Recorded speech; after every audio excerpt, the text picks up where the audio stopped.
Selamat siang, saya Yaskel Enrico Ferdinand, nomor absen 34 dari 11942 akan mempresentasikan tentang transport pada tumbuhan. Pengertian: transportasi tumbuhan adalah proses pengambilan dan pengeluaran zat-zat ke seluruh bagian tumbuhan. Transport pada tumbuhan bisa melalui dua cara, yaitu transportasi ekstravaskuler dan transportasi intravaskuler. Yang pertama, transportasi ekstravaskuler merupakan pengangkutan air dan zat hara tanpa melalui pembuluh angkut, baik xilem maupun floem. Pengangkutan ini berjalan dari sel ke sel dan biasanya dengan arah horizontal, di mana dimulai dari epidermis rambut akar, kemudian masuk ke lapisan korteks, lalu ke endodermis, dan sampai pada berkas pembuluh angkut. Ekstravaskuler dibagi menjadi dua, yaitu simplas dan apoplas. Simplas yaitu sistem pengangkutan zat dan air pada sel atau jaringan hidup melalui sitosol yang saling bersambungan dan dihubungkan oleh plasmodesmata.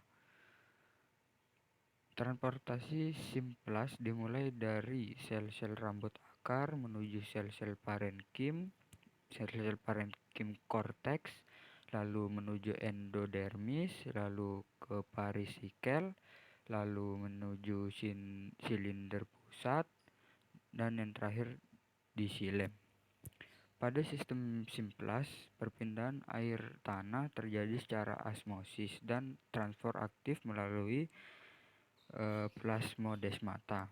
Lalu plasmodesmata sendiri itu adalah saluran kecil pada dinding sel tumbuhan yang menjadi penghubung antar sel yang bersebelahan.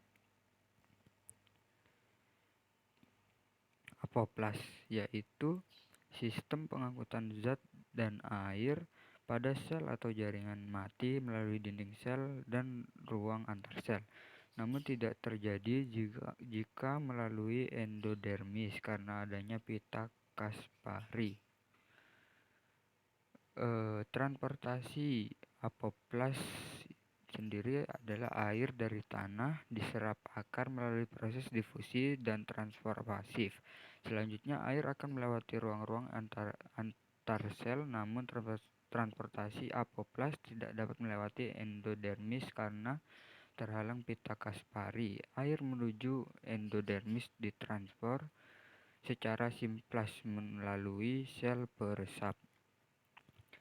Lalu pita Kaspari sendiri itu adalah merupakan pita atau bubuk zat yang terletak di endodermis dan termasuk selnya, yang berfungsi untuk menghalangi lewatnya cairan dari tanah menuju dinding sel sehingga cairan mengalir ke sitoplasma. Lalu yang nomor 2 adalah transportasi intravaskuler. Istilah intravaskuler berasal dari kata intra yaitu dalam dan vaskuler yaitu pembuluh. Maka dapat didefinisikan bahwa transportasi intravaskuler merupakan pengangkutan air dan zat hara melalui pembuluh angkut yaitu xilem dan floem. Transportasi intravaskuler itu dimulai dari xilem akar menuju xilem batang, lalu menuju xilem tangkai daun, selanjutnya ke xilem tulang daun, dan terakhir sampai di mesofil.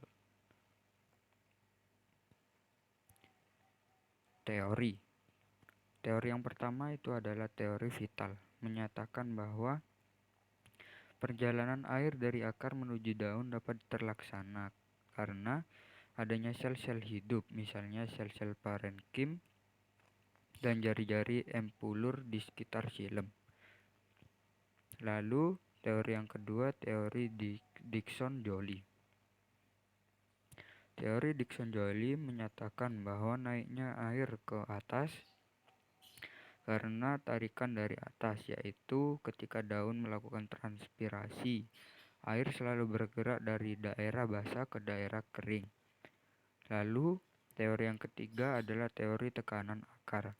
Teori tekanan akar menyatakan bahwa air dan mineral naik ke atas karena adanya tekanan akar. Tekanan akar ini terjadi karena perbedaan konsentrasi air dalam air tanah dengan cairan pada saluran silem. Tekanan akar paling tinggi terjadi pada malam hari dan dapat menyebabkan merembesnya tetes-tetes air dari daun tumbuhan atau yang disebut gutasi.